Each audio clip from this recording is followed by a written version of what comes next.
winning 90% of your new business because you have some sort of incredible value. I'm going to take a bit of a different angle. I've got a budget this big. I'm going to give it to you because you have a really killer plan. You give a Red Bull to a turtle, what do you expect? I think that's a dead turtle.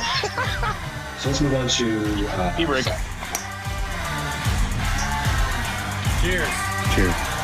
Cheers.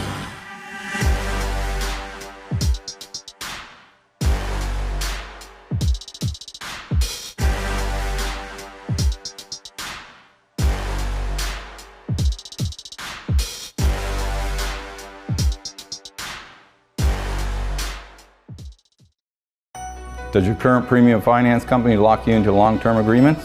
That's because they don't want you talking to us. At IFS, we win your business the good old-fashioned way, with customer service. I know you don't always have to use a premium finance company, but when you do, you should use IFS. Cheers.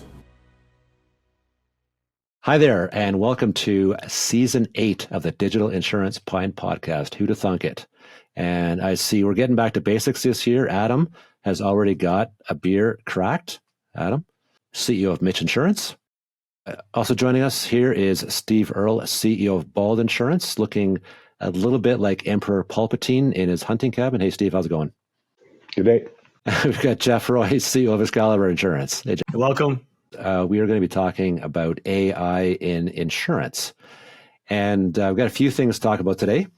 And we're all going to pretend we actually know what AI is.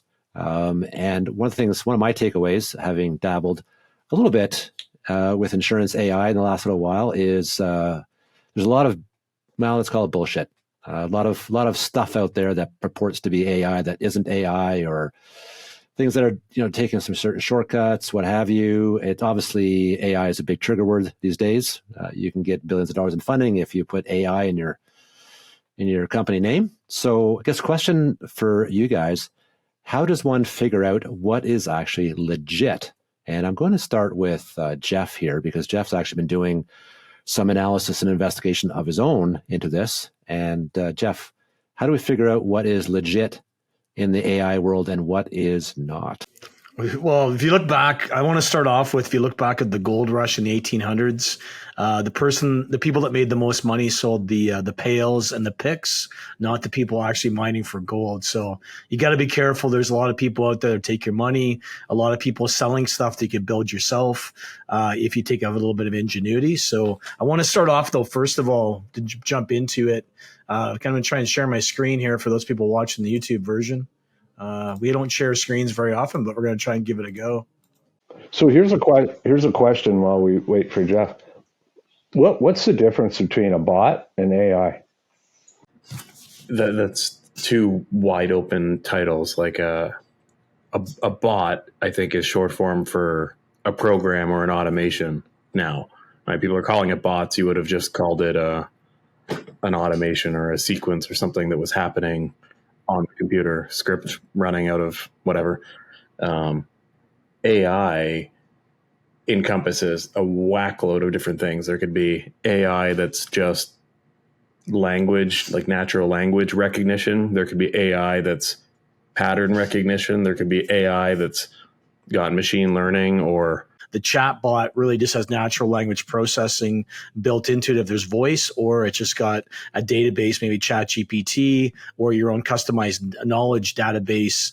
And then basically you plug it in and people type in and it responds to questions based on what's in there, right? So the AI is basically the stuff that's in there, the language model, the data that's in there. So ditto to what Adam said. Because robotic process automation, RPA, or bots, I was just, for our listeners and for me, what sets that apart from actual AI? And I think, Adam, you explained it quite well. It's it's process versus, you have a bunch of different types of, could be voice, natural language processing or recognition, could be shapes, could be numbers, but it's not just repeating a task that it's been trained to do. I mean, the bot is a cute name for us to relate to this thing. It's like naming someone else's computer the cloud, right? Like, it's sort of a marketing thing around a script. And so I think in a lot of ways you're getting a computer to run a script, and now at different particular points in that sequence of the script, you might be having another program or something making a decision. So click on these 4 boxes, then look at this section. If this, then that. If this, then that. Okay, decision made. Run these next series of things. Now you've got to another crossroad. Decide on these 2, and it can follow to a T exactly what you want somebody to do, transposing from left screen to right screen, and now it's getting into more complicated stuff, including impersonating people. Yeah, and the problem, I guess one of the problems you have is a lot of these bots or chat things do not have APIs or do not have webhooks to connect. It's whatever you can connect it to, depending on what it will do. Plus, you also have to look at security, what you're connecting it to. So can you guys see this slide right now quickly to kind of flip it back? I just want to kind of talk about, if you want to remove friction in insurance, you got really 3 big tools. I'm going to dumb this down, and then we can geek out. You got people, capital, and technology. So you can either throw people at it, you can throw a bunch of money at it, or you can use technology to do it. Usually technology does cost you people and money.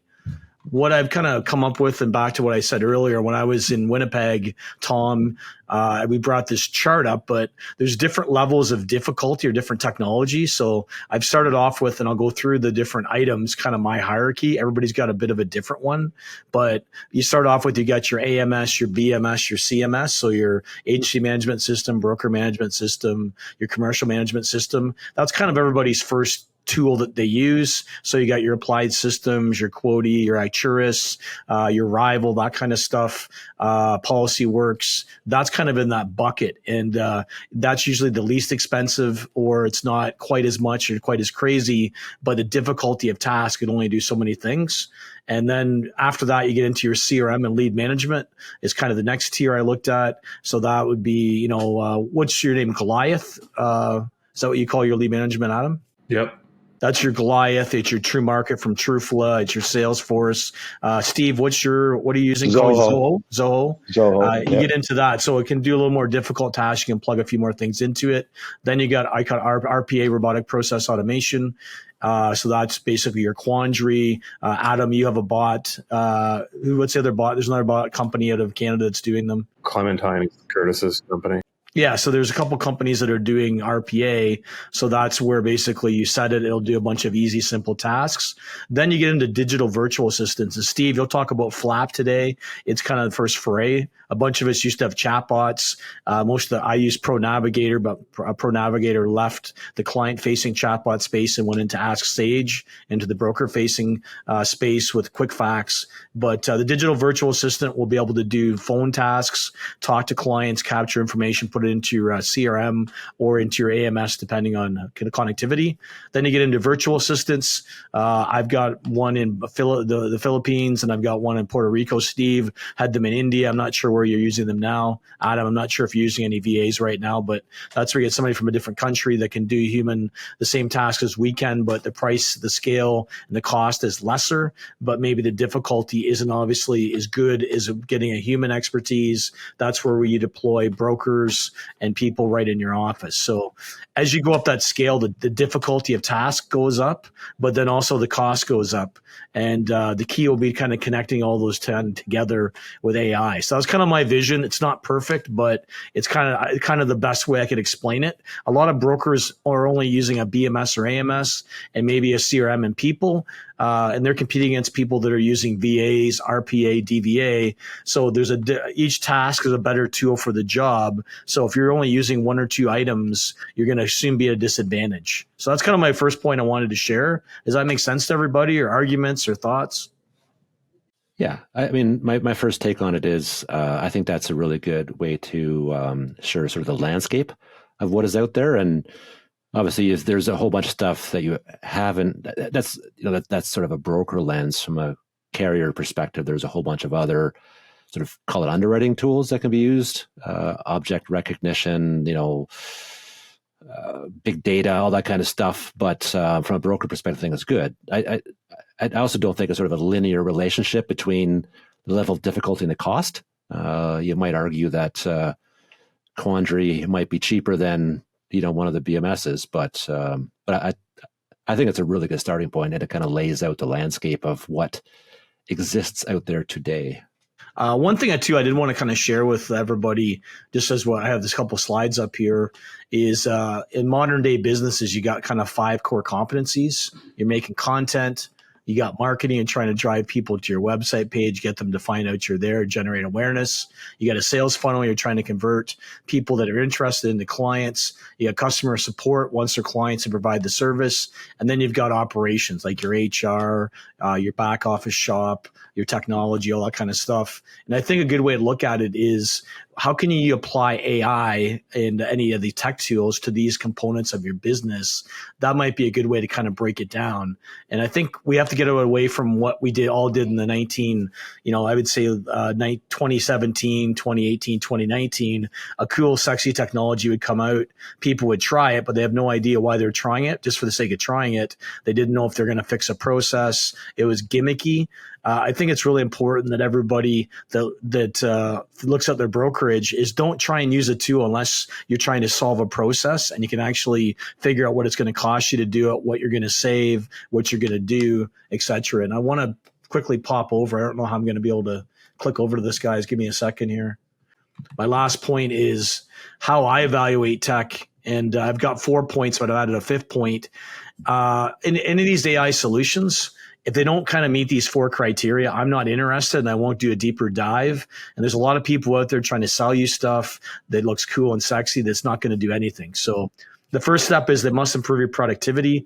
So you must be able to do more with less. So if you have a tool that helps your people do 25 or 30% more, that's super important to be able to do it. Second one, it must improve efficiency. So you must be more efficient in your organization using both money and labor. The next thing is it must improve a key customer metric. So if I use a tool, it's got to help retention. It's got to help close my close ratio. It's got to help get more referrals. I've got a number of things for key metrics, but everybody's got key KPIs in their brokerage. It's got to actually do something. So if your tech doesn't do anything, throw it off the shelf. Don't even get it in there. And must improve the customer experience. So it's got to be good for both your staff, and if you have it's external client-facing solution, it's got to be cool and groovy for that. And the last point is, it's got to be something that your team can embrace. It can't be so effing difficult that nobody wants to use it. It's too difficult. It doesn't work. It's broken all the time. So there's got to be some ease of use with it. So that's kind of how I look at stuff. And I should be able to say, hey, if I spent $5 on this technology each month, it's going to save me $400 or it's going to increase my sales. I should be able to actually turn it into a calculable number. A favorite quote of mine from Elon that, you shouldn't optimize something that shouldn't exist in the first place. And I think there's a huge risk of that in insurance right now. I mean, in the end, all we ever do is sell new policies, sell renewals, or increase efficiency. So it's kind of got to improve one of those in my mind. Either help you sell more renewals and improve retention, help you sell new ones and lower your acquisition cost, or help you do any of the above more efficiently. I think this is really coming fast and furious. Like, the pace that it's coming out at, as it feels weekly, if not monthly, that I'm hearing about a new tool or angle or piece. And we have Quick Facts and we have Ask Sage and we have Quandary and Clementine and so on. And I just heard from our team that Copilot, the Microsoft thing, will now reference multiple documents as you query it. And so that feature, like Copilot, wasn't here 6 months ago. And now that it's here and they're already releasing new features, it feels like it's only a matter of time before a lot of these companies become new features on the next iOS release or next PC release. I talk occasionally with a gentleman by the name of Mohammed Hanini, who's the CEO of Koios, which is an AI firm. And Mohammed is, a real legit AI guy. Has been doing it for a long time. He's got his PhD in it. He told me that a lot of this stuff, a lot of the formulas and math, which even as someone with a degree in engineering, I don't get all the math, but the math, this stuff is actually developed back in the 80s and 90s. And it's only in the last little while when the hardware has been able to support, a gajillion transactions a second that it's taken off. So to me, it sounds like there's this sort of huge amount of AI stuff that the capabilities are out there, and now it's being enabled by hardware. And so it's like, wow, there's all these things that we can do, and it's kind of picking it one of 1,000 different things. So I completely agree with you, Adam. It's just the application of this is happening. Like, I think that's what we're going to struggle with most is who's going to be the best thinker of thinking about how to stack these Lego blocks, because I'm having, well, my daughter is 9, and so she's doing the end of the driveway lemonade sale and bracelet sale and things stage of life. And she got me to make her a logo for her Summertime Express business off ChatGPT. And that was fun. We did that together. We were playing with it. And then a couple months later, she was making T-shirts with her cousin, and she wanted a graphic made up that said "Dance was my favorite season" or something. And she's doing edits through this thing. And so it's like, okay, this is now going to be part of this 9-year-old's life forever. And the rest of us are going to be like, would we have even thought to go there? I don't know. I'd like to hope so, but how are we going to figure out how to use these things? And like Jeff was saying, I can get a receptionist 24/7 to help book calls and appointments and things using some of this now that's off the shelf and very cheap. Yeah, I think that's a good point, Adam, just about how quickly this is going and how it's being adopted. I think one of the things I always tell people is you got to think big, start small, learn fast. Like, you can't sit around like, the websites came out in 1990s. People kind of screwed around, didn't do it for a while, and they put a brochure up there, and not much really changed for about 15 years on websites drastically.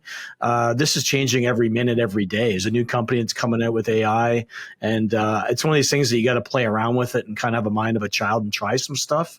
But a lot of people are you can't wait around for the perfect solution to put it into your brokerage. You got to be latching onto stuff and trying them and kind of, doing some experiments is what I think. What do you? Totally. It's probably shifting how companies are valued, because no longer are you buying a solution and you're putting the enterprise solution into the company and just letting it ride, because the chances of that company and that solution staying the best and relevant when there's infinite competitors, on the horizon for it, you're going to have to get your team and company thinking, okay, this is what we will use right now for this experiment, and our good hygiene says we're going to revisit it in X. So speaking of this implementation, Steve, you have implemented Flap. Why don't you tell us what the hell Flap is and what you're doing with it and what some of the business outcomes are? Flap.ai is the name of the company. They're a bit of a startup. They approached us with respect to developing some language recognition, natural language, whatever you call it. So long story short, we're just about finished our build where the AI, we call her Claire, she will answer the phone for incoming sales calls, take the pertinent information, and then send that information to a sales broker. So initially, we're just going to use Claire for overflow. So when salespeople are not available, they're all busy or they're whatever, and after hours. We've tested Claire a few times, and I had the whole staff run through it, and we made some modifications. So we haven't launched yet. I'm looking forward to seeing the results. I'm really curious to see what the drop rate will be. Like we do, so Claire does acknowledge to the caller that she is an automated agent, and that she'd take the information. She's not a licensed broker. So I'm just curious what the drop rate will be. That's interesting, and I will tell you a real life saga happened to me yesterday. So we just had a hailstorm roll through Calgary, 8:40 last night or whatever. I was at a baseball game with my daughter, so my car is now dented. And then I got home and we have some damage to the house. So I'm like, well, good news, I have insurance. So I called my provider, and I spent 2 hours on hold when I finally gave up and said, you know what, F it, I'm going to try again today. So I couldn't get through. And, this company promises 24/7 claim service, blah, blah, blah. Well, guess what? When I actually needed them, they didn't come through. And so I started thinking about, well, what do you do? Like, it's not like you can instantly staff up a contact center at 9:00 at night on a moment's notice. It's impossible. But there's got to be a way to take that initial contact and say, listen, we confirm you have a policy, we just looked it up, or, Claire or someone like Claire just looked it up. We confirm it. You're in the queue. We have an adjuster who's going to come and reach out to you, hang tight. It's all good.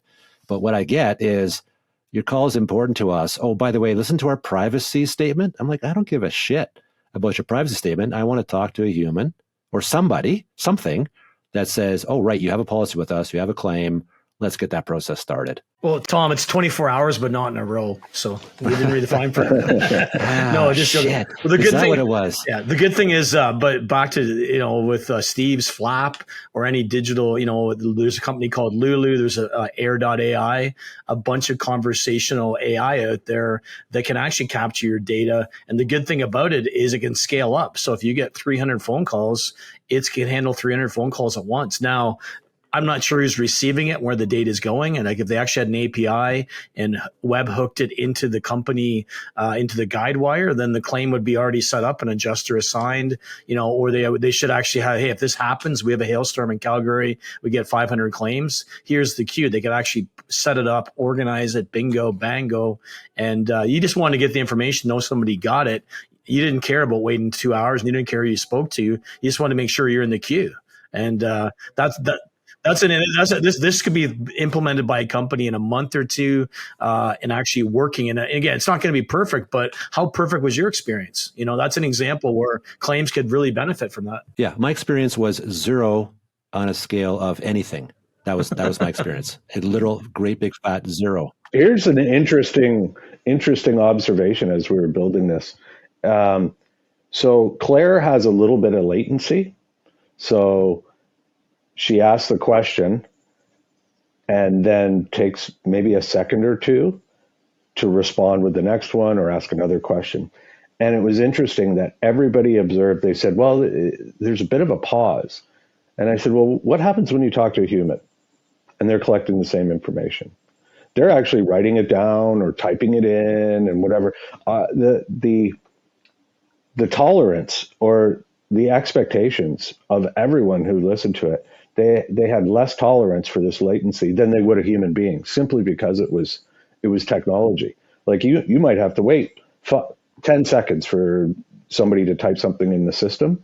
Well, if it was 2 seconds for Claire, people were picking up on it. They wanted. It's expectations, right? Like we're all trained to think of AI from the movies and books and the media that we consume, and AI there is all-seeing, all-knowing, omniscient, answers instantly. When you're actually implementing AI in real life, there is processing time. It is having to, transcribe what you said, run it through its prediction machine, come up with an answer, and there's time. And you say it's probably actually faster than a human, but we expect a human to be slow. We expect, and we hear the human saying, "Yeah, okay, I heard you. Just thinking about this. Let me check a few things. Click, click, click, click, click." And you get sort of that weird sort of non-business feedback that says, oh, this human is actually doing the thing I want. I'm happy with that.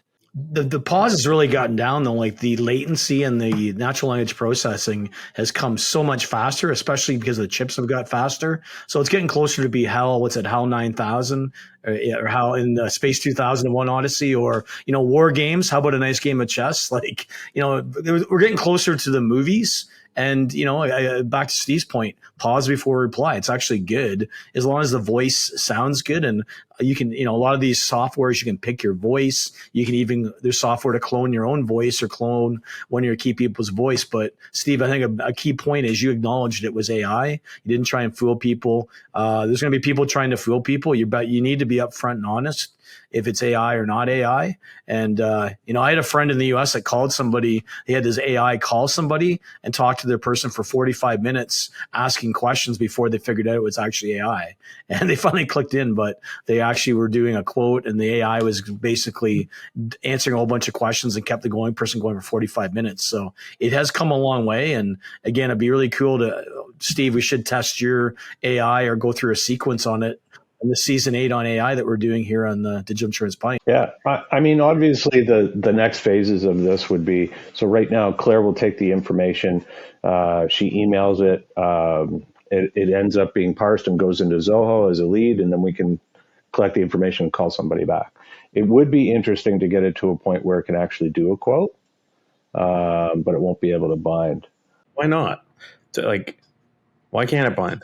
Want to hear a good story? Lulu, have you heard of Lulu? It's called Gale in the US.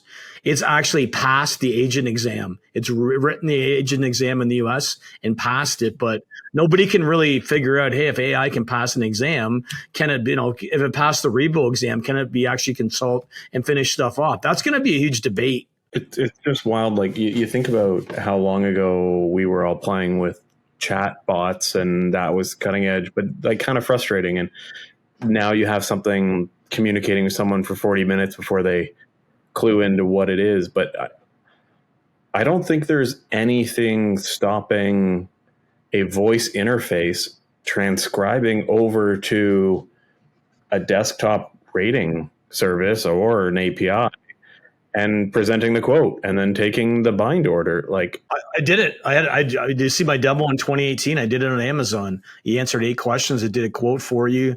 And it worked so well with Pro Navigator that they stopped doing it. It was too far ahead of its time. I don't think anybody's ready for it. My hypothesis was, hey, people would try it. It's a cool fad, but they're going to do it the old fashioned way. I figured that would have brought some people in because it was new and trendy, right? But I don't think Google and Siri has got to the point yet where I don't use Siri a lot. Are you guys using Siri and voice a lot in your everyday interactions right now? Yeah, I use it a lot, but I think that's a good point of like, I'm probably an early adopter for a lot of these things. And so I have a tolerance for it and a willingness to navigate through some of the confusion. But this trend line only goes one way in my eyes.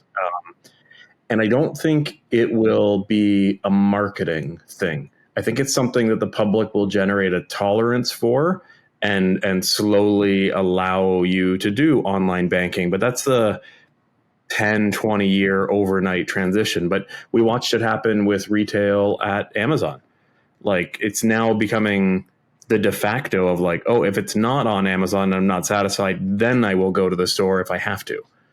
Right. But 10 years ago, that wasn't the case. It was maybe I'll try getting one of these things on Amazon and I'll try returning it if it doesn't work. And the baseline is going to continue to shift. And if you look at the data points of improvement, it's like we're getting back to one of these parabolic curves similar to the, what was it in the 90s when we had the processors in the computer? Like Moore's Law? Yeah. Moore's Law. It's like everything would be double, like the power, half the price. And it's like, okay, we're now into some hyperdrive version of that for AI. Well, the cool thing is, and this is where back to Steve's point, after I watched this bot, my friend Billy Williams, he owns an insurance. He owns over $2 billion of insurance brokerage in the U.S. He's a part owner.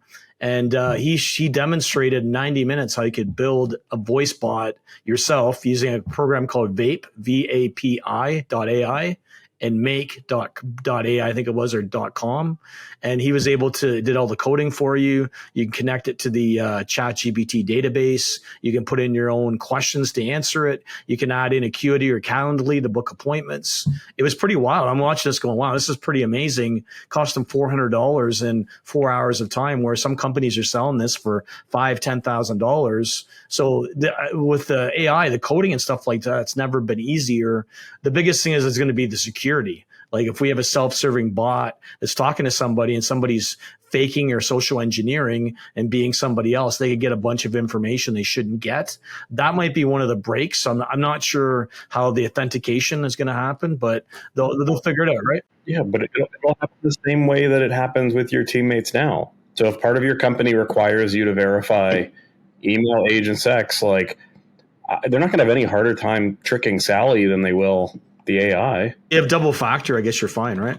Well, it's as secure as your business is now. So whatever your business practices are now, I'm saying it's a red herring. Yeah. Well, I agree. There's ways around it, but you're going to find people. There's certain people that have blamed security for not using APIs, for instance.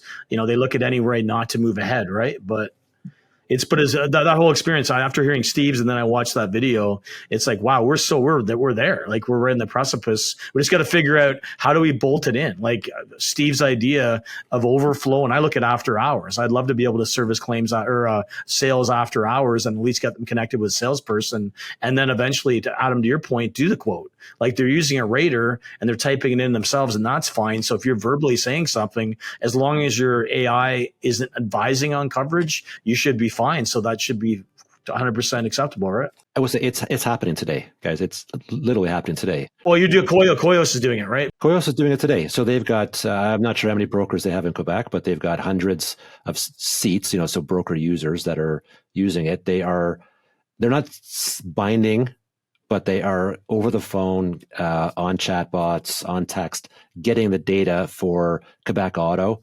It then, at the end of the process, it passes off to a human to conclude the process. They're integrated with the BMS. They're integrated actually with Guidewire. So this is happening.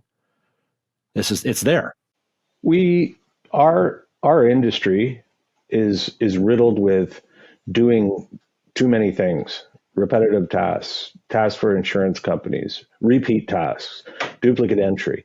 How quick do you guys think that this is really going to affect our lives insofar as getting back to dealing with consumers, providing advice, and not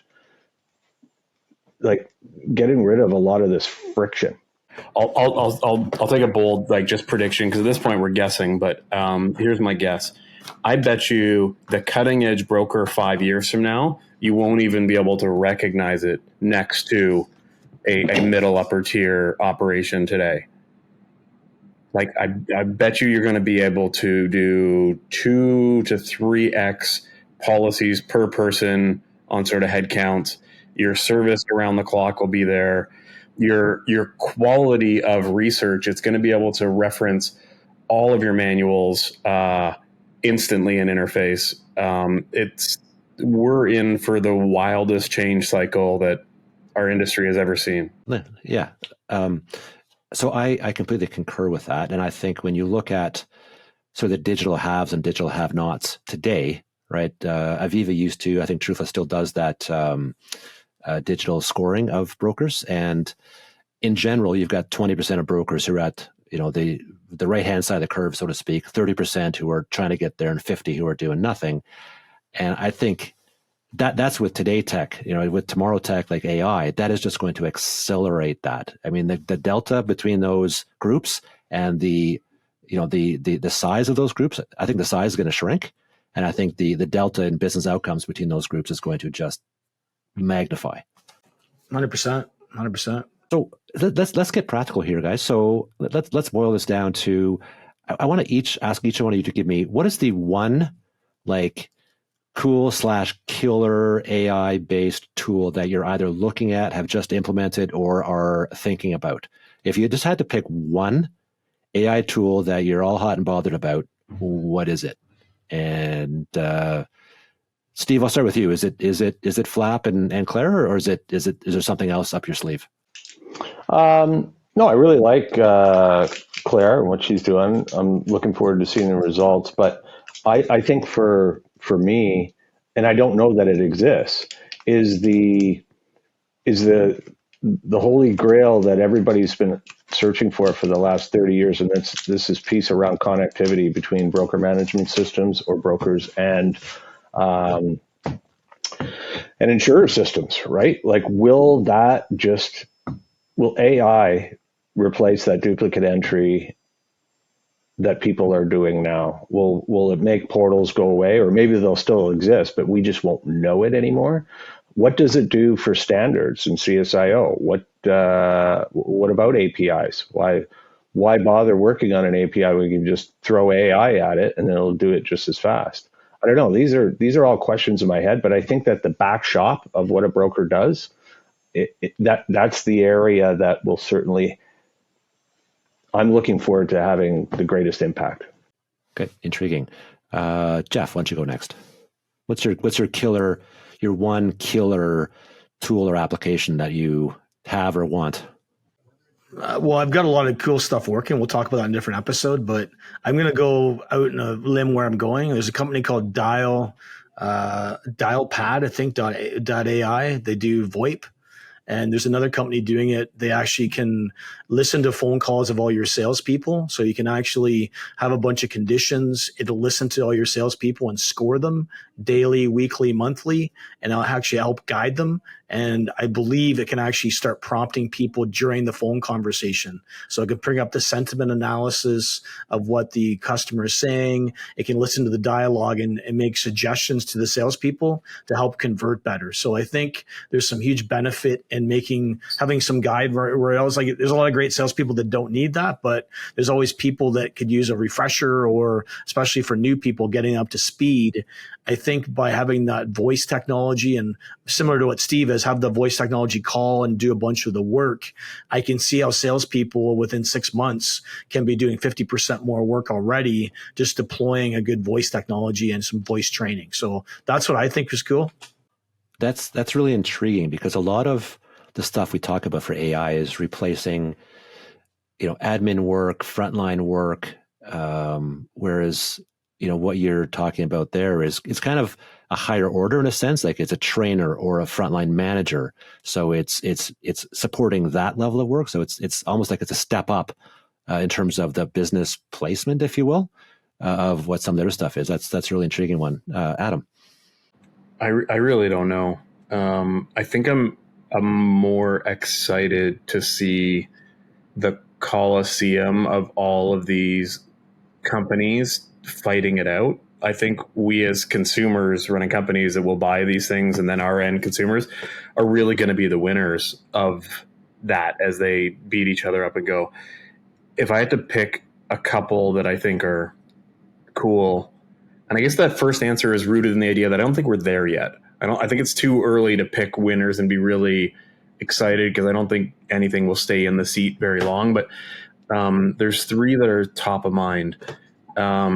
One is everything Microsoft is doing is at the pace of things they've released on Copilot and how it all integrates inside their 365 hub for Excel and PowerPoint and Power BI and Word. And that feels like it's just going to give mind-bending ones. Oh, now I got a fourth I thought of. Integrated into Teams is one we use a lot called Decisions. And Decisions runs really tight meetings on agenda, 2 timings. It'll record, transcribe, and submit your summary of the meeting, labeling who has what action items for those meetings and what the follow-ups are. That's been really good. One more, I got to see some of the highlights of what Quote's doing, coming up with its data structures and its analysis of binding and suggestion of your team and management and how to grow commercially. And then another plug for Sharif and what they're doing at Trufala. Admittedly, I don't know that it's completely there home free yet, but where they're sniffing around for AI on book analysis, as far as this policy you should investigate, this policy you shouldn't, and starting to help guide your operation of your business, I think is wildly cool. And I think all of these things are just going to keep getting better and better. I think it's probably a lot like the iceberg. If we can see this much of the tip above the water, there's a wild amount of it under the water in planned releases coming to market. Adam, I'm using the broker X-ray. We've got it working, and it's starting to make a difference with our team of where they spend their time. My prediction is 25% of account managers' time is being spent quoting stuff they never offer, and data is missing. Back, Steve and I have always talked about the leaky boat, all the bad downloads. You go to quote something, the data is missing. Sharif's algorithm is very good, and basically gives you, do you need to deal with it? Is it too high? Is it just right? Is it too low? And it's good. It's a great starting point. So I agree with you, Adam. We're using it. We're getting better with it. It's not perfect, but it's a tool we didn't have, and it's saving time, and it's making our people more efficient. The funny part about the broker X-ray from Trufla is that was conceived, 2017, 2018, developed, its initial implementation was developed by a summer student, a really, really smart summer student. But so it's been around for 6 years. And this is kind of what I mean about earlier, is about the application of some of these things, where there's so much stuff coming down the pike. Like every broker should be figuring out how to deal with their problematic renewals. But until recently, you didn't know which ones they were. You couldn't go searching through all your entire book. It's impossible. But if you can be pointed in the right direction, now it is possible. It's such a true statement of the 10-year overnight success, and the Trufala Broker X-ray is a total other one. Like, nobody noticed it for the first 6 years. Now we're starting to notice it, and probably by 10, it's going to be a dominant success story, and everyone will say, where'd this come from? But on this, ask another way, how the heck are brokerages going to keep up with this? So as principals, how do you want to position your company to know you're going to have to run 42 experiments per month, every month, for the next foreseeable future to try and keep up with this? It's easy. Just listen to the Digital Insurance Plan podcast. We'll tell you everything there is to know. Yeah.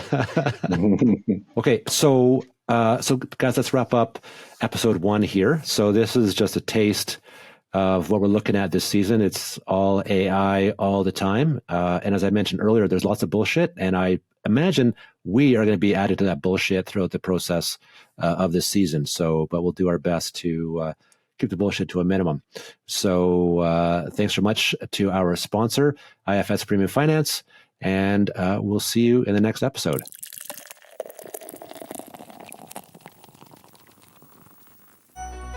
Is retention important to your brokerage? Of course it is. That's why at IFS, we have a cancellation prevention process. Want more details? Give us a call. I know you don't always use a premium finance company, but when you do, you should use IFS. Cheers.